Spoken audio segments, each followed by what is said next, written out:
এটা হলো আমার ফার্স্ট ব্লগ। আজকের ফার্স্ট ব্লগটা শুরু করলাম সকাল থেকে।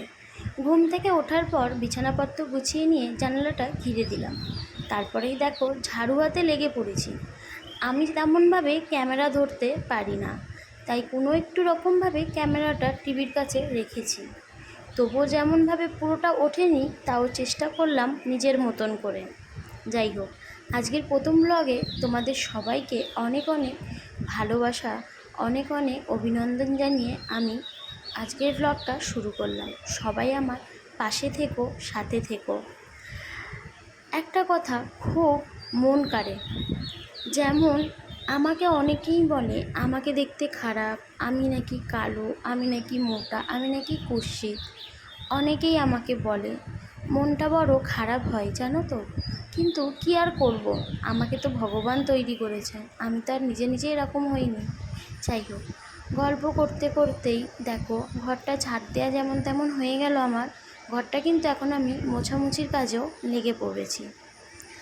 যখন আমাকে কেউ এরকম বলে, আমার সামনে দিয়ে তো কেউ আর বলে না, যখন আমাকে পিছনে কেউ এরকম বলে, তখন না আমার খুব মন খারাপ হয় জানো তো। আড়াল থেকে যখন মানুষের কথাগুলো শুনতে পাই, নিজেকে তখন খুব নিজের উপর রাগ হয়। কেন আমি এরকম, কেন আমি আর পাঁচজনের মতন না, কেন আর পাঁচজনের মতন আমি কিছু করতে পারিনি, আমি নিজেকে চেঞ্জ করতে পারিনি, আমিও নিজেকে চেঞ্জ করব। এই একটা মনের মধ্যে প্রতিশ্রুতি নিয়ে আজকের ফার্স্ট ব্লগটা শুরু করলাম। তোমরা আমার পাশে থেকো, তোমরা আমার সাথে থেকো। দেখো, গল্প করতে করতে মনের দুটো কথা বলতে বলতেই না আমার ঘরের কাজটা হয়ে গেল। এই হলো আমার সম্পূর্ণ ঘরদুয়ার পরিষ্কার। নিচে নেমে দেখি, এ মা, প্লাগটাই তো খুলে গেছে।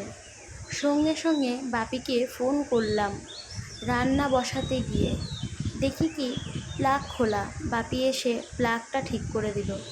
বাপি প্লাগটা ঠিক করে দিয়ে যাওয়ার পর নিচের ব্লগটা স্টার্ট করেছিলাম।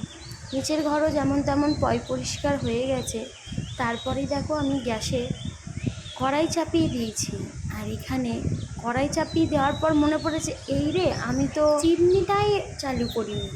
তাড়াতাড়ি করে আবার চিমনিটাকে চালু করলাম। তখন অনেকটাই তেলটা গরম হয়ে গেছে। ভাগ্যিস মা দেখে ফেলেনি। দেখে ফেললে পরে মা আবার চিৎকার চেঁচামেচি করতো, তোকে এতবার না বলেছি, তুই কেন চিমনি চালু করিস না, তেলগুলো তো ঘরে ধরে যাচ্ছে। তোমরাই দেখো কী পরিমাণে তেলটা গরম হয়েছে। যেই না কড়াটা নাড়িয়ে দিয়েছি অমনিই ধোয়া উঠছে। যাই হোক, তেলটা যেমন তেমন গরম হয়ে গেছে। আর এই যে আমি একটা একটা করে পমফ্রেট মাছ ছেড়ে দিচ্ছি। অনেক দিন ধরে মাকে বলছিলাম, মা পমফ্রেট মাছ করবে।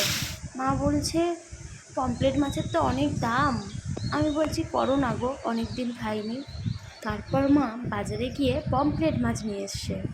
আমি তেমন অনেক হাইফাই ঘরের মেয়ে না, আমি খুব সাধারণ মধ্যবর্তী ঘরের মানুষ।